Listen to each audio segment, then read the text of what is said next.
Hello, planet Earth and other realms. Welcome to my YouTube channel. We're at IDK, my BFF Jill, 730. I'm Prestonella Young, wishing you warm salutations and congratulations because you've made your way to the Buffington Post. Today we're going to be doing another Buffyverse discussion. So, whip up some candles and summon your super gay Buffy bag. Pull out nothing, everything, and a cup of coffee. Because today we're going to be discussing the mysterious relationship between Willow and her spirit guide, Alawin, the Saga Vasuki, the sexy snake lady. I would hold the hand of the one who could lead me places, and kiss the lips of the one who could sing so sweet. And I would fly on the wings of a bird I knew could take me high. Breathe in, breathe out. You keep me alive. You are the fire burning inside of me. You are my passion for life. Okay, so I know we spoke pretty extensively on Alawin during the Kennedy the Vampire Slayer Buffyverse discussion, but I didn't really explore the relationship between Willow and Alawin and what it means for the Willow character. Now, of course, you've got Oz, who is Willow's first love, and in First Love you learn about compromise and thinking of others, and then you've got Tara, who was her really transformative love. By the time the Willow and Tara relationship has ended, Willow is somebody that we barely recognize. And of course, in Season 7, we get Kennedy, who represents a kind of self-love. She came to Willow at a place in her life when she didn't trust herself or really appreciate or love herself, and it took someone coming along to say, I see you for what you are, this goddess, for, Willow to really appreciate herself and feel comfortable in her own skin again. Whereas the relationship with Alawin is all about exploration and kind of losing yourself to love. And, letting everything else go and just being swept up in it and not needing to trust yourself, needing to just be. So by the end of Season 6, Tara, of course, had died, and Willow dove off the deep end, and she was trying to kill Jonathan and Andrew and me and you, Planet Earth. She went off to magical rehab with Giles in this, coven in England, and they sent her home early because the first was all from beneath us, devouring, and she had to go and help the other Scoobies stop the apocalypse, right? So, by the end of Season 7, Willow has gone to the other extreme. She's kind of flooded with light rather than darkness, and when we pick up in Season 8, we kind of find that Willow had skipped this great big part of her magical journey when she left rehab early. She was supposed to go to the Astral plane and get a guide and all this good stuff. And in the beginning of Season 8, Willow reappears out of nowhere after a few issues, and nobody really knows where she's been. So, in Anywhere But Here, Buffy and Willow go to the lair of Sifrillian, this crazy, out of time and space demon who kind of shows them what each other has been doing over the past months. And we see that Willow has been, all entwined in this fucking sexy snake lady who's like a centaur or a mermaid, but she's got a snake bottom half and a sexy white-haired lady torso and top half. We don't know what the what is with this. And then when we get to Wolves of the Gate, Part 4, Willow receives a vision from this sexy snake lady telling her to take the scythe to New York to figure out this whole Twilight situation. Willow gets duped, okay? She takes Buffy up to this rooftop, Buffy flows through time and ends up 200 years in the future, and Willow's just stuck with her palms in the air what the fuck? If you'll remember, toward the end of Season 7, Willow was very reluctant to actually have sex with Kennedy because she was afraid of losing herself and, losing control. But the only way that she can figure out how to get Buffy back is to talk to Alawin, and the only way to talk to Alawin is to lose control, right? So she and Kennedy get together, and Kennedy makes her lose control. And she goes off to this astral plane, and she talks to Alawin. And she's like, dude, I lost Buffy. You're the one who told me to come here in the first place. I need to know how to get her back. And Alawin was like, well, somebody I trusted told me that this is, what I should do. And anyway, Alawin and Willow apparently have this, like, sexual relationship of some kind because they're very, like, hands-on and, reverent toward each other at the same time. And basically she says, oh, if you go back to the same place you were last night at midnight, it will reopen and you'll get your Buffy back. But when the portal opens, reach through, but don't look. Get Buffy, but don't look at the future. You won't like what you see. Just trust me. And this is where we leave Alawin for a good long while. And so then we back up all the way to the events right after season 7 of Buffy, in which Willow is explaining to Kennedy that she had skipped this great big part on her magical rehab, and she has to go and find a guide and be led through the spirit world so that she can be more in touch and control of her magic, right? So Kennedy is not really thrilled about this because time and space don't really exist on the astral plane, and we don't really know how long Willow is going to be gone. So Kennedy is like, just don't leave, and Willow's like, I have to. And Kennedy's like, well, don't forget about me because, I'm going to be surrounded by hot, sexy slayers while you're off doing what the heck ever. And so Willow goes into this astral plane situation. She comes across little Miss Muffet, who's like in this wheelchair, and she's taking her down, like, beneath the surface of what's going on in the astral plane. She's trying to take her deeper down. And so then they are approached by this sexy snake lady, and she's like, I'll take her from here. And she basically tells Willow that she needs to forget everything. She needs to leave all of her human connections behind because they will not help her.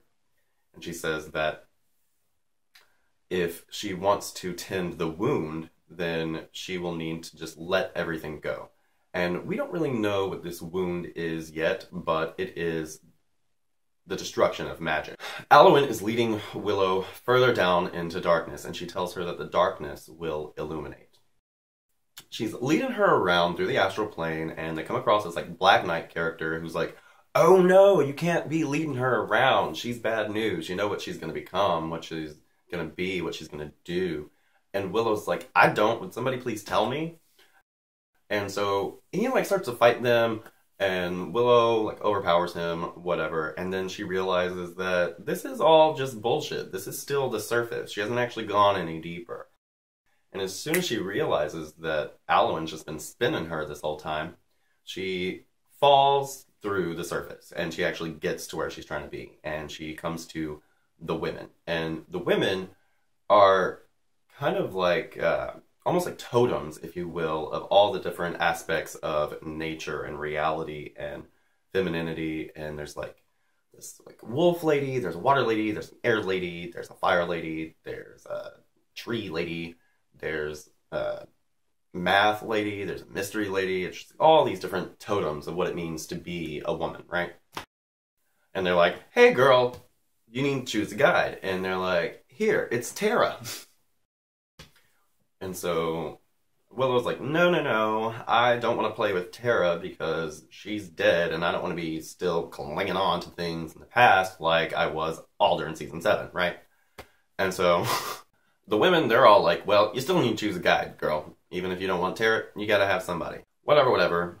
And Willow's like, well, I think I can decide for myself, right? She goes back to Alawin, who is with Little Miss Muffet and this Black Knight character, and she is just not thrilled with them. She's like, we had the chance to guide the most powerful sorceress of all time, and you guys fucked it up. You didn't do your job very well, whatever.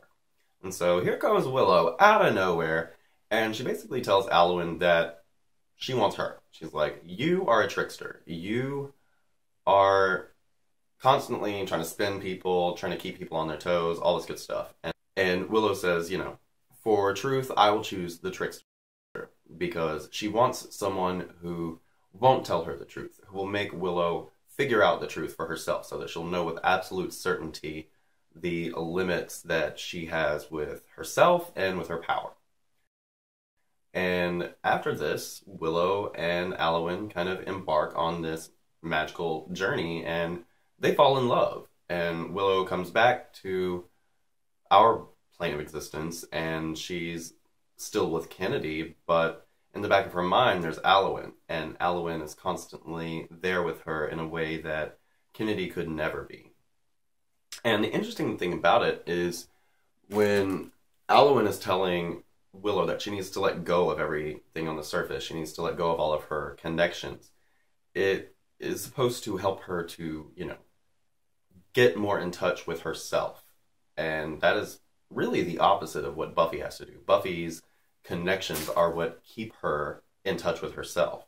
Whereas with Willow, she is going to live a very, very long life.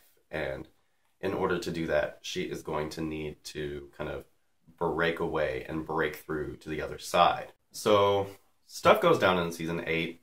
We get to Twilight. It's bad. And in Last Gleaming Part 2, Willow and Buffy and everybody are going to the Hellmouth, trying to stop Twilight from removing our Seed of Wonder and replacing it with its own, so as to save our entire plane of existence. And Willow is kind of grabbed by Alawin onto this other plane. She totally passes out, and everybody's like, what the heck? And Willow wakes up on the astral plane, and she's like, oh, I prefer to have orgasms to get here, because this sucks. And Alawin's like, look, girl, you need to protect the Seed of Wonder, because if you don't protect it, it will be really bad for you, and for me, and for everybody involved.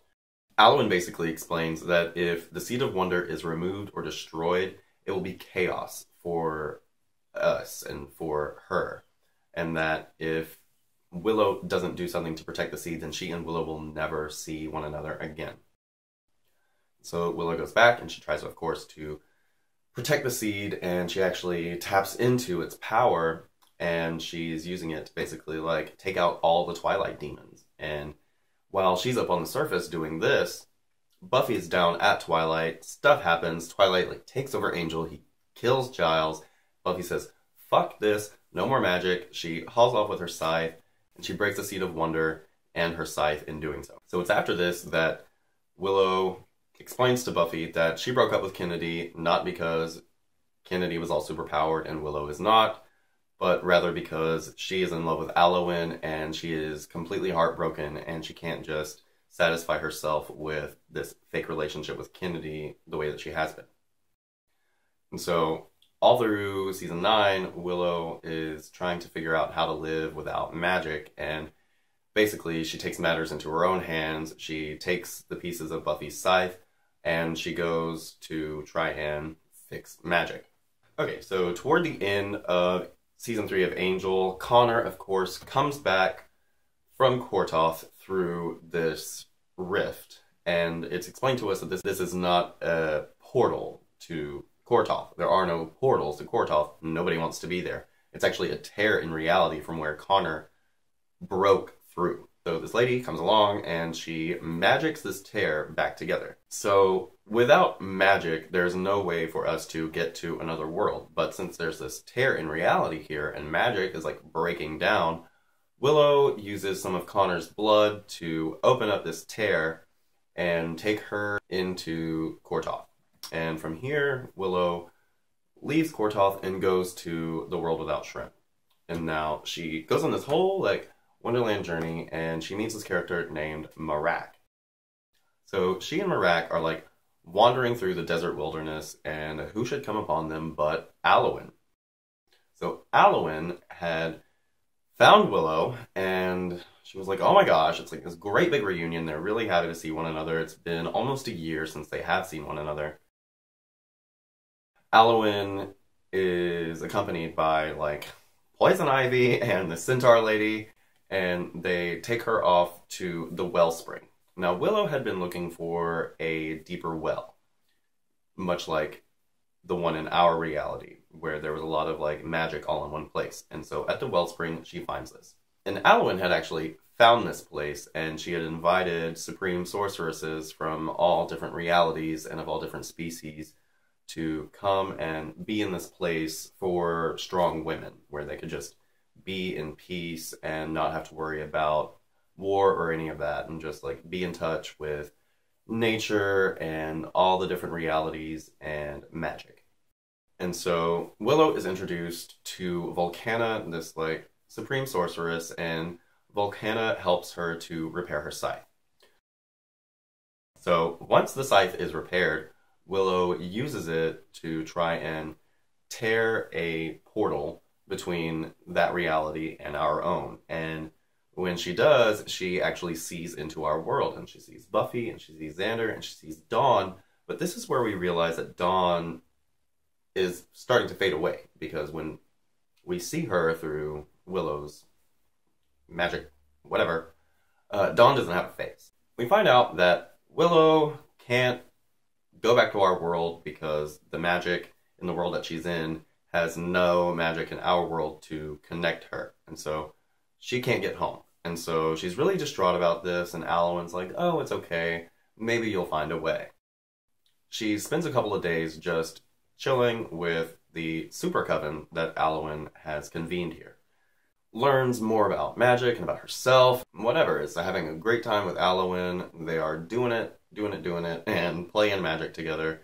And even though Willow is distraught about the fact that she can't just go home and save her world and bring magic back to it, she's also, enjoying the fact that she is surrounded by all these women who understand her. They show her like these different things that are supposed to help her like get in touch with her magic and all this good stuff, and she follows this like one mermaid lady down into the water, and they find this great big beast, and when she touches it, she kind of like goes outside of herself and feels her whole like place in the world and in time and in reality and like her destiny. She says that she feels like she's supposed to belong in several different places at once. So Willow is really enjoying herself, and she's basically drinking the Kool-Aid, you know what I mean? Like, all these women are just chilling, blase, having magic time, and all this good stuff, and Willow is just totally drunk the Kool-Aid. She's just in it to win it. She can't go home, so she's just gonna make the best of it here. And she and Alawin, like, go, and they have this little adventure together, and, oh, they're such a great team, and all this good stuff. And so Willow, like, she drifts off to sleep, and Marak, who had been cast out by the Super Coven, had infiltrated her dreams and told her, this is all wrong, you forgot what you came here to do. So Willow wakes up, she realizes, oh shit, I've totally like abandoned my friends. I just thought I could just give up real quick and forget about everything I came here to do in the first place. And that's not what I'm about. I'm Willow. I try and be responsible. So yeah, she wakes up and she tells Alawin, oh my gosh, I've got to get out of here. I've got to do what I'm doing. I got to take the scythe and get home. And Alawin's like, no, you don't need that scythe anymore. It's a weapon for war, and there's no war here. We just have peace here. Just play magic and fuck me all day. And Willow's like, I would love to fuck you all day and just play magic, but here's the thing. I've got people waiting for me, depending on me, back home, and I've got responsibilities, and I really need you to respect that. And it's at this point that we find out that Alawin had once again lied to Willow, because when she found Willow in, this magic world that she's in now, she told her that she just, happened to find her. But actually, that was not the case. Alawin had been looking for this bitch high and low the whole time, and as soon as Willow popped up in her world, she was like, oh, Willow's here. And so she had been basically spinning her, trying to get her to just stay with her once she found out that she couldn't just up and go home. So Willow's like, I love you, but I need somebody in my life who is going to understand how important this is to me, and you need to just let me go. You need to let me go so that I can get back to my life and save my world. I do care for you, but I need you to respect what I've got to do. And so Alawin says, okay, I knew I couldn't keep you here forever. It was selfish of me, but, good luck. So, whatever, Willow leaves and stuff happens, and yay, magic is back in our world. And so now that magic is back in our world, Alawin has come to our world for a change. She's never been here before. Yeah, in season 10, Buffy and everybody are like rewriting this magic book of rules and trying to establish what's going to go on. So Alawin, like I said, comes to our world for the first time, and she's talking to Willow, and she wants to get back together with Willow. Willow's like, yeah, I'm busy, gotta go. And we find out from Willow that the relationship between she and Alawin is not something that she knows if she's ready for or not, because at the point where she met Alawin, she needed somebody who was going to deceive her and make her question herself. Whereas now she needs somebody who she can just give herself to and not have to worry about whether or not this person is lying to her, because that is Alawin's entire nature. And so right now, we're basically sitting here with our palms in the air wondering what's going to go down with Alawin and Willow. Now, real quick, let's go back to the future during Time of Your Life. Like I said, Buffy went 200 years into the future, and when she was there, Dark Willow was there. Willow's still alive, she's all dark, and she is the one who basically told Alawin to send her past self the message to get Buffy into the future. And so we know that, like I said, Willow is going to live for a very, very long time. And we know that she will, in fact, be Dark Willow in the future. Nothing has really changed. If you watch Lost or anything, you can't really change the future or the past with time travel. Things are the way they are. When Buffy goes back into our time after having killed Dark Willow in the future, we see that Frey and her sister are still there in that timeline. That timeline still exists.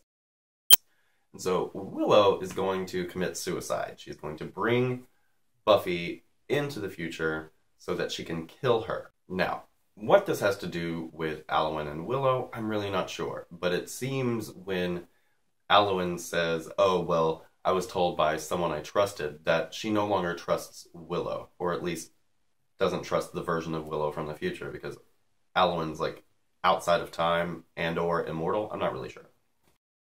The relationship between Alawin and Willow is important because not all of your relationships are going to be about love. Not all of your relationships are going to be about selflessness. Some of your relationships are about losing yourself, about drinking the Kool-Aid and just forgetting the world around you, being lost and challenged, and having someone to kind of walk you through places you maybe wouldn't have gone before. Willow's relationship with Alawin is different from any of the others in that she's doing what she wants to do, and at the same time, she's letting someone else dictate what she's going to do.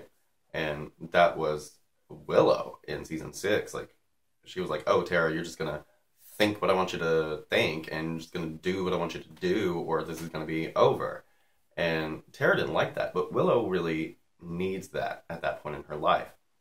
And like I said, there are different points in your life when you need different relationships, and the relationship that Willow has with Alawin isn't just sexual, it isn't just spiritual. There's real romance there, there's real respect and love between them, but there's also a very strong mystery to it, and Willow lives in mystery. And so right now where she is she wants to know something for sure. She wants to know with an absolute certainty that she and Alawin can legitimately be there for one another. And like I said, that's where we are with the Alawin and Willow relationship as of Love Dares You Part 2. And yeah, we'll have to see where it goes from there. And, guys, we could be reading Buffy the Vampire Slayer comic books for 200 years because, hey, Willow's going to live that long, right? So that's pretty much all for today's Buffyverse discussions. I hope you enjoyed it. You can like, dislike, comment, share, subscribe, and as always, question. Come right back here to the Buffington Post because I've got your Buffy the Vampire Slayer comic reviews. I've got Angel and Faith comic reviews. I've got the other Slayers. I've got Buffyverse discussions, and there's some other stuff you can check out too. So have a great day. I hope you're having a wonderful 2015 so far, and we'll catch you later. Holla. Would hold the hand of the one who could lead me places, and kiss the lips of the one who could sing so sweet.